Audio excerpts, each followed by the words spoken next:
اسے خوشگوار حیرت ہوئی، کتنے دن رہیں گی آپ وہاں؟ ہمارے گھر بھی آئیے گا، دادی بہت خوش ہوں گی، ہمارے گھر لوگ بہت کم آتے ہیں تو جب کوئی آتا ہے دادی بہت خوش ہوتی ہے، اسے بہت اچھے اچھے کھانے بنا کر کھلاتی ہیں۔ باصلہ کی بات پہ سامیہ نے اس کے چہرے کو نرمی سے تھپکا۔ ضرور آؤں گی، یہ بتاؤ کہ تمہارے گھر کے کام کیا دادی بیچاری اکیلے کرتی ہیں؟ اس نے جلدی سے موضوع بدل ڈالا۔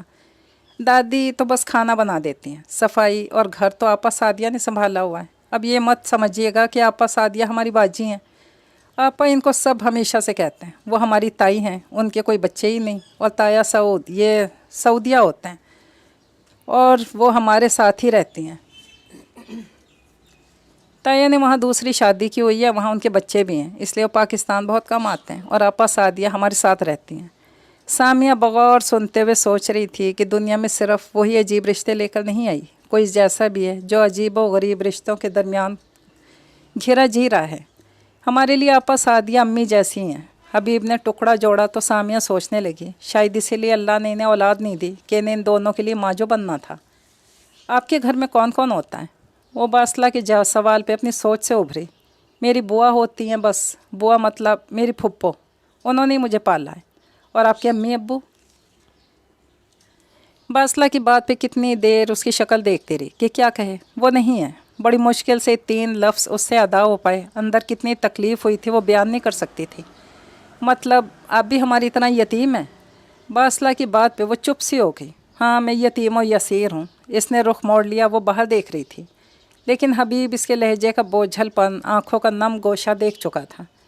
باصلہ کیوں نہ تم ایک چکر بات کا لگاؤ، باہر نکلو، یہ ٹرین میں تھوڑا چلو پھرو، بیٹھ بیٹھ کر پھر تمہاری ٹانگیاں کٹ جاتی ہیں۔ باصلہ سر ہلاتے آہستہ سے اٹھی اور کیبن کا دروازہ کھول کر باہر چلی گئی۔ حبیب نے سامیہ کو ایک نظر دیکھا جو اندھیرے میں نہ جانے باہر کیا تلاش کر رہی تھی۔ شاید اندر کے اندھیروں سے گھبرا کر اس نے باہر دیکھنا شروع کیا تھا۔ جو یتیم ہوتے ہیں ان کی آنکھوں میں دکھ ہوتا ہے، شکوہ نہیں ہوتا، اس نے نرمی سے کہا تو سامیہ نے مڑ کر اسے دیکھا۔ اس سے کیا فرق پڑتا ہے کہ نگاہوں میں دکھ ہے یا شکوہ؟ ہم نے تو خسارے میں عمر گزار ہی دی۔ والدین سے شکوہ ہر کسی کو ہوتا ہی ہے، لیکن اس کا مطلب یہ نہیں کہ ہم ان کی کسی غلطی پہ خود کو یتیم بنا لیں۔ سامیہ نے تیزی سے رخ موڑا تو اس کی آنکھوں میں کچھ غلط تھا۔ کسی غلطی؟ یہ کسی غلطی جیسی بات نہیں ہے، آپ کچھ نہیں جانتے، اس لیے پلیز کوئی کمنٹ نہ کریں تو اچھا ہے۔ اس نے شال اس طرح سے لپیٹی اس کا پورا چہرہ تک چھپ گیا۔ وہ شال میں لپٹ کر رونا چاہتی تھی۔ حبیب کو کچھ ندامت ہوئی، اس نے دوبارہ اسے مخاطب نہیں کیا۔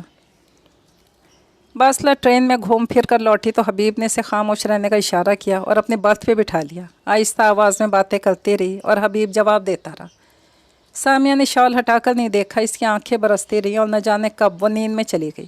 یکدم کسی احساس سے آنکھ کھلی تو شال ہٹا کر دیکھا۔ ٹرین کسی چھوٹے اسٹیشن پہ رکی ہوئی تھی، کیبن کا دروازہ بند تھا اور وہ خالی تھا۔ سامیہ گھبرا گئی، بند کھڑکی سے باہر جھانکا، اسے تو یہ تک نہیں معلوم تھا کہ یہ راولپنڈی کا اسٹیشن ہے یا کوئی اور۔ جلدی سے اپنا سامان دیکھا، وہ پورا تھا۔ حبیب اور باصلہ کا سامان دیکھا تو وہ بھی کونے میں ہی دکھائی دیا۔ اس نے تسلی سے سانس لیا، یقیناً وہ دونوں یہیں کہیں اترے ہوں گے۔ وہ بھی کچھ ٹانگیں سیدھی کرنے کے لیے کیبن کا دروازہ کھول کر باہر نکلی، لیکن سامان کے ڈر سے باہر نہیں جا سکی۔ وہیں سامنے کھڑکی کے ساتھ کی آمنے سامنے کی سیٹیں خالی تھیں۔ مسافر پچھلے اسٹیشن پر اتر چکے تھے، اس لیے وہ وہیں بیٹھ گئی۔ تبھی ٹرین نے سیٹی بجا دی۔ مسافر اندر داخل ہو رہے تھے، لیکن ابھی تک حبیب اور باصلہ نہیں چڑھے تھے۔ ٹرین نے دوسری بار سیٹی بجائی تو سامیہ گھبرا گئی، جلدی سے اٹھ کر ٹرین کے دروازے تک گئی جو کھلا تھا اور پلیٹ فارم پہ جھانکا۔ وہاں دور دور تک اسے کہیں حبیب اور باصلہ دکھائی نہیں دیے۔ ٹرین نے آہستہ آہستہ کھسکنا شروع کیا تو اس کی جان نکل گئی۔ او گاڈ، ٹرین تو چل پڑی ہے، وہ دونوں کدھر رہ گئے؟ اس نے ٹرین کے دوسری طرف کے دروازے سے باہر جھانکا، شاید وہ دوسری طرف موجود ہو۔ کوئی شناسا چہرہ دکھائی نہیں دیا۔ اب کیا ہوگا؟ وہ جلدی سے اندر بڑھی۔ بات سنیں بھائی، میرے ساتھ 2 مسافر تھے، ایک لڑکا اور اس کے ساتھ ایک بچی تھی، وہ دونوں واپس نہیں آئے اور ٹرین چل پڑی ہے۔ اس سے بات تک نہیں ہو پا رہی تھی۔ آ جائیں گے، انہیں ہارن سنائی دے ہی گیا ہوگا، اس شخص نے بیزاری سے کہا۔ بہتر ہے کہ آپ ٹی ٹی کو بتائیں، وہی کچھ کر سکتا ہے۔ سامیہ نے اسے وہیں چھوڑا اور آگے کی طرف بھاگی۔ اگلے ڈبے کا دروازہ کھولنے کے لیے اس نے دروازہ کھولا اور اس کو پار کر کے اگلے ڈبے کا دروازہ کھولا۔ اس میں بھی ٹی ٹی نہیں تھا۔ اس کی حالت رونے والی ہو گئی۔ وہ بھاگتی ہوئی اس ڈبے کو کراس کرنے لگی۔ ٹرین اب تیزی پکڑ چکی تھی اور اس کی حالت بری تھی، گو کہ ان دونوں سے کوئی رشتہ نہیں تھا، ابھی کوئی 2.5-3 گھنٹے پہلے ہی تو ملے تھے، لیکن وہ اتنی پریشان تھی جیسے وہ اس کے اپنے ہوں۔ اس ڈبے کو کراس کر کے اس نے اگلے ڈبے کا دروازہ کھولا، وہ اکانومی کلاس تھی، دور اسے ٹی ٹی دکھائی دیا۔ سر سر، وہ بھاگتی ہوئی ٹرین میں گرتی پڑتی اس تک پہنچی۔ میرے ساتھی مسافر اسٹیشن پہ رہ گئے، پلیز کچھ کیجئے، وہ رو دینے کو تھی۔ کیا وہ آپ کے ساتھ ہیں؟ اور وہ میرے ساتھ نہیں ہے، لیکن ہم اکٹھے لاہور سے بیٹھے تھے اور انہیں بھی پنڈی جانا تھا، ایک لڑکا اور اس کی چھوٹی بہن، وہ بیمار ہے، کہیں کچھ ہو نہ گیا ہو اسے۔ ایک برا خیال اس کے ذہن پہ سوار تھا، ورنہ وہ کہاں رہ سکتے تھے، کوئی حادثہ بھی تو ہو سکتا تھا، ان کا سامان وہیں تھا، پھر وہ کہاں چلے گئے؟ چلے میرے ساتھ۔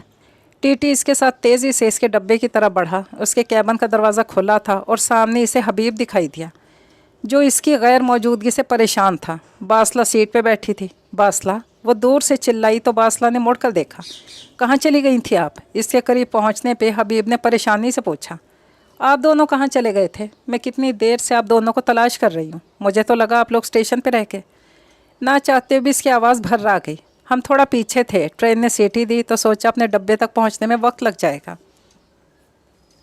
باسلہ اتنا تیز نہیں چل سکتی، اس لیے پچھلے ڈبے میں چڑھ گئے۔ ابھی تمام ڈبوں سے ہو کر یہاں پہنچے تو دیکھا آپ نہیں تھیں۔ اتنا پریشان ہوا میں کہ بتا نہیں سکتا۔ اوف! سامیہ نے اپنی رکی سانس بحال کرنے کے لیے کھل کر سانس لیا۔ چلیں، آپ کے ساتھی مل گئے ہیں۔ ٹی ٹی مسکراتے واپس چلا گیا۔ وہ وہیں کیبن کے باہر سامنے والی خالی سیٹ پہ بیٹھ گئی۔ قسم سے اتنے برے خیال آ رہے تھے کہ کہیں کچھ ہو تو نہیں گیا۔ آپ کو لگا کہ مجھے کچھ ہو گیا؟ مجھے کچھ نہیں ہوتا، باسلہ سکون سے بولی تھی، اور ہم اتنا پریشان تھے کہ آپ تو تھیں بھی اکیلی، کہیں اسٹیشن پہ تو نہیں اتر گئیں اور وہیں رہ گئی ہوں۔ سامیہ کا دل ابھی تک بے قابو تھا، وہ سر ہاتھوں میں گرائے بیٹھی تھی۔ باسلہ اٹھی اور اندر سے پانی کی بوتل لے آئی، گلاس میں پانی ڈال کر سامیہ کو دیا۔ تھینک یو باسلہ، اس نے پانی پی لیا۔ آئی ایم سوری، ہماری وجہ سے آپ اتنا پریشان ہوئی، اندر چلیں۔ ریسٹ؟ سامیہ نے سر نہ میں ہلایا۔ میں یہیں بیٹھوں گی۔ باسلہ، اندر چل کر کچھ دیر آرام کرو، تم بھی چلنے سے تھک گئی ہوگی۔ باسلہ کو اس نے اندر برتھ پہ چھوڑا، کیبن سے باہر آ گیا۔ دروازہ اس نے کھلا رکھا اور سامیہ کے مقابل سیٹ سنبھال لی۔ آپ اتنا گھبرا کیوں گئی تھی؟ ٹرین کبھی کسی کی مس نہیں ہوتی، لوگ کسی بھی ڈبے پہ سوار ہو جاتے ہیں۔ میرے اور باسلہ کے ساتھ یہ کئی دفعہ پہلے بھی ہو چکا ہے۔ میرا یہ ٹرین کا پہلا سفر ہے، اس لیے مجھے اندازہ نہیں تھا۔ اس کی بھیگی آنکھیں اب خشک تھیں۔ اگر آپ برا نہ منائیں تو ایک بات کہنا چاہتا ہوں، آپ میرا نمبر سیو کر سکتی ہیں۔ سامیہ نے ناسمجھی سے اسے دیکھا۔ آپ سفر میں اکیلی ہیں، انجان شہر جا رہی ہیں جہاں آپ کسی کو جانتی بھی نہیں ہوں گی، کبھی ضرورت پڑ بھی سکتی ہے، اس لیے کہہ رہا ہوں۔ سامیہ نے کچھ دیر سوچا اور سر ہلاتے ہوئے اپنا موبائل نکالا۔ حبیب نے نمبر بولا اور اس نے سیو کر لیا۔ آپ بلا جھجک کسی بھی وقت مجھ سے رابطہ کر سکتی ہیں، کوئی بھی مدد چاہیے ہو میں حاضر ہو جاؤں گا۔ سامیہ نے سر ہلایا۔ شکریہ، امید ہے کہ اس کی ضرورت نہیں پڑے گی۔ حبیب اب باہر دیکھنے لگا۔ ریلوے ٹریک کے ساتھ ساتھ نئی سوسائٹی شروع ہوئی تھی، اس لیے وہ علاقہ روشنیوں میں نہایا ہوا تھا۔ ابھی تعمیرات نہیں ہوئی تھی، لیکن فینسی لائٹس نے ہر طرف روشنی بکھیر رکھی تھی۔ پنڈی آنے والا ہے، آپ کال کر لیں اپنے ریلیٹیوز کو جنہوں نے آپ کو پک کرنے آنا ہے۔ سامیہ خاموشی سے باہر دیکھتی رہی۔ اس نے حبیب کی بات کا نہ کوئی جواب دیا، نہ ہی کال ملائی۔ حبیب نے کیبن میں جا کر اپنا چھوٹا چھوٹا سامان جو بیگ سے باہر تھا بکھرا ہوا تھا سمیٹنا شروع کر دیا۔ کچھ دیر بعد سامیہ نے بھی اپنا سامان سمیٹنا شروع کر دیا۔ اسٹیشن سے قریب ہی حبیب نے دادی کو کال ملائی تھی اور بات کرنے باہر چلا گیا تھا۔ تبھی باسلہ نے سامیہ سے پوچھا، آپ کو کون لینے آئے گا؟ سامیہ نے کھڑکی سے نظریں ہٹا کر باسلہ کو دیکھا۔ کوئی نہیں۔ وہ جھوٹ نہیں بول سکتی تھی کہ ان دونوں کی منزل ایک ہی تھی۔ ابھی جھوٹ بول دیتی، اسٹیشن پہ پکڑی ہی جاتی۔ تو اتنی رات کو آپ گھر کیسے جائیں گی؟ لاہور میں اس وقت میں اکیلے سفر کر لیتی ہوں، اس نے نرمی سے مسکرا کر بتایا۔ وہ لاہور ہے جو ساری رات جاگتا ہے، یہ پنڈی ہے، یہاں اس وقت رات کے 10 ہونے والے ہیں اور آدھے سے زیادہ شہر بند ہو چکا ہوگا۔ سامی نے اس ننھی لڑکی کی طرف متذبذب انداز میں دیکھا۔ اس سے پہلے وہ لاہور سے کبھی باہر نہیں نکلی تھی، یہ پہلا موقع تھا۔ لیکن یہ وقت بھی تو وہ خود لائی تھی۔ کتنا منع کیا تھا میلا بوا نے، کتنا روکا تھا اسے، لیکن مجال ہے کہ وہ سن لیتی۔ اسے تو خبر سوار تھا کہ ایک بار وہ ضرور راولپنڈی جائے گی۔ سالوں سے میلا بوا اسے ٹرخاتی رہیں کہ جب وہ اپنی پڑھائی مکمل کر کے خود مختار ہو جائے گی، کوئی نوکری کر کے اپنے پیروں پہ کھڑی ہو جائے گی تو وہ جا سکتی ہے۔ اور جب اس نے یہ سب کر دکھایا تو میلا بوا سے اسے روکنا مشکل ہو گیا۔ آپ نے وعدہ کیا تھا کہ مجھے جانے دیں گی، اب آپ اپنے وعدے سے پھر رہی ہیں۔ اس نے انہیں پارلر کھولنے سے 1 مہینہ بعد ہی یاد دلایا۔ پھر نہیں رہی، تیری بہتری کے لیے تجھے روک رہی ہوں گڑیا، لیکن مجھے ایک بار لازمی جانا ہے۔ ان کے دو بدو ہونا چاہتی ہوں، کئی سوالات ہیں جو کرنا چاہتی ہوں۔ آخر میلا بوا کتنا روکتی، ایک دن وہ خود ہی سامان باندھنے لگی۔ آن لائن ٹکٹ بھی بک کروا لیے اور بس نکلنے سے 1 رات پہلے بتایا، مت جا بچی، مت جا، کیوں اس تکلیف سے گزرنا چاہتی ہے جس سے میں تجھے ایک عرصے سے بچا رہی ہوں۔ وہ اپنا سر تھامے کھڑی تھی۔ کیا لگتا ہے آپ کو کہ ایک عرصے سے مجھے تکلیف نہیں ہے؟ میں بہت سکون میں ہوں۔ وہاں جا کر مزید بے سکون ہو جائے گی۔ اس گلی کا رستہ کیوں پوچھتی ہے جہاں جانا نہیں؟ مجھے جانا ہے، بلکہ میں کل جا رہی ہوں۔ میلا بوا نے ہتھیار ڈال دی اور دعاؤں کے سائے میں اسے رخصت کیا، لیکن اب اسے منزل پہ پہنچنے سے پہلی عجیب طرح کی گھبراہٹ ہونے لگی تھی۔ چکلالہ کا اسٹیشن آیا تو متعدد مسافر دروازے میں جا کر کھڑے ہو گئے۔ حبیب اور باصلہ بھی تیار تھے اور سامیہ کا دل ڈوب رہا تھا۔ راولپنڈی اسٹیشن آیا تو وہ بھی ان دونوں کے پیچھے پیچھے باہر نکلنے لگی۔ آپ کا سامان میں اٹھا لیتا ہوں۔ خود اس کے پاس ایک چھوٹا بیگ ہی تھا، لیکن وہ 3 مختلف سائز کے بیگ اٹھاتی گھسیٹتی ہوئی دروازے تک آئی۔ نہیں، میں کر لوں گی، کلی ہوگا وہ اٹھا لے گا، مجھے کلی ہی سمجھیں اور دے دیں، آپ باصلہ کو پکڑیں۔ اتنے میں کلی اس کے قریب آیا اور پوچھا کہ اسے سامان اٹھوانا ہے۔ اس نے سر ہلایا تو حبیب آگے ہو کر بھاؤ تاؤ کرنے لگا۔ کلی سامان اٹھا کر ان سے آگے تھا اور وہ پیچھے پیچھے تھے۔ آپ کو لینے کون آ رہا ہے؟ باہر ٹیکسی سٹینڈ تک پہنچ کر سامان کلی نے اتارا، اپنی رقم لی اور چلا گیا۔ کوئی بھی نہیں، اس نے صاف کوئی سے کام لیا، میں چلی جاؤں گی۔ وہ ایک ٹیکسی کی طرف بڑھی۔ آپ اس شہر میں پہلی بار آئی ہیں، اکیلی ہیں اور رات کا وقت ہے، اکیلے جانا ٹھیک نہیں ہے، آپ ہمارے ساتھ چلیں، ہم آپ کو چھوڑ کر اپنے گھر چلے جائیں گے۔ وہ کچھ متذبذب سے انہیں دیکھنے لگی۔ یہ سچ تھا کہ ٹیکسی سٹینڈ کے علاوہ وہاں عوام دکھائی نہیں دے رہی تھی۔ پنڈی والے جلدی سو جاتے تھے، گھبراہٹ تو پہلے بھی طاری تھی۔ ماحول نے مزید طاری کر دی۔ وہ ان کے ساتھ جانے کے لیے تیار ہو گئی۔ کتنی گلیوں میں گھوم گھوم کر حبیب کے بار بار روک کر پتہ پوچھنے پہ بالآخر ٹیکسی مطلوبہ پتے پر پہنچ ہی گئی۔ یہ اندرون صدر کا علاقہ تھا جہاں خود حبیب بھی کبھی نہیں آیا تھا۔ گھر بہت پرانے طرز کی حویلی نما تھا۔ آپ پلیز ہم سے ملنے ضرور آئیے گا۔ باصلہ اس کے اترنے سے پہلے اس کے گلے لگ گئی۔ سامیہ نے اسے پیار کیا، میں ضرور آؤں گی باصلہ۔ حبیب اس کا سامان اتار کر دروازے تک رکھایا۔ سامیہ کا دل بری طرح دھڑکنے لگا، نہ جانے سے دیکھ کر کیا رد عمل دیا جانا تھا، اور وہ کیا کہے گی کہ وہ کون ہے، کوئی اسے پہچانے گا بھی یا نہیں، وہ تو یہ تک نہیں جانتی تھی۔ آپ چلیں، میں یہیں ویٹ کرتا ہوں جب تک اندر سے کوئی آ نہیں جاتا۔ حبیب ٹیکسی کے دروازے سے ٹیک لگا کر کھڑا ہو گیا۔ سامیہ کی ٹانگیں کانپ رہی تھیں۔ اس نے ڈرتے ڈرتے بیل بجائی۔ اس وقت کسی کے گھر بغیر بتائے جانا، وہ بھی ایسے گھر میں جہاں وہ کبھی نہیں آئی تھی، عجیب ہی تھا۔ کچھ دیر بعد گیٹ کھلا، اندر سے کوئی نوجوان نمودار ہوا تھا۔ مجھے شہزادی فاطمہ سے ملنا ہے۔ لڑکے نے اسے سر تا پیر دیکھا۔ آپ کون؟ سامیہ کے جیسے سانس رک گیا۔ انہیں بتائیں، سامیہ آئی ہے۔ لڑکے نے باہر جھانک کر دیکھا، یہ بھی آپ کے ساتھ ہیں؟ سامیہ نے سر نہیں میں ہلایا، بس چھوڑنے آئے تھے۔ لڑکے نے سر ہلایا اور اس کا بیگ اندر لے جانے لگا۔ وہ ہمت کر کے گیٹ سے اندر ہوئی تو حبیب نے بھی ٹیکسی والے کو چلنے کا بول دیا۔ جو ٹیکسی آگے بڑھ رہی تھی، گیٹ پہ کھڑی سامیہ کا دل ڈوب رہا تھا، لیکن اسے اندر جانا ہی پڑا۔ لڑکے نے سامان ایک طرف رکھ دیا۔ شہزادی ماں آپ سے ملنے کوئی آیا ہے؟ اس لڑکے کے منہ سے ماں کا لفظ سامیہ کو تیر کی طرح چبھا۔ دل کیا اس کا منہ نوچتے، جو کیسے آرام سے ماں کہہ رہا تھا۔ کون آیا ہے؟ کوئی ادھیڑ عمر کے بڑے میاں شلوار قمیض پہ لوئی اوڑھے ایک کمرے سے جھانکنے لگے۔ شہزادی ماں کی مہمان ہیں۔ تبھی ادھیڑ عمر شخص کے پیچھے سے ایک خاتون سلتا پیر چادر میں چھپی جمائی روکتے باہر آئیں۔ کون؟ کس سے ملنا ہے؟ شہزادی فاطمہ سے۔ ان خاتون نے سر ہلایا۔ میں ہوں شہزادی۔ آپ کون ہیں؟ میں نے پہچانا نہیں۔ سامیہ کا سانس رک گیا۔ وہ پلکیں جھپکے بغیر انہیں دیکھنے لگی۔ وہ اسے پہچان تک نہیں سکی تھی، اور وہ ان سے ملنے کے لیے کتنے سالوں سے منتظر تھی۔ میں سامیہ۔ اس نے توڑ توڑ کر آدھا ادھورا جملہ کہا تو سامنے کھڑی ان خاتون کو جیسے سکتہ ہو گیا۔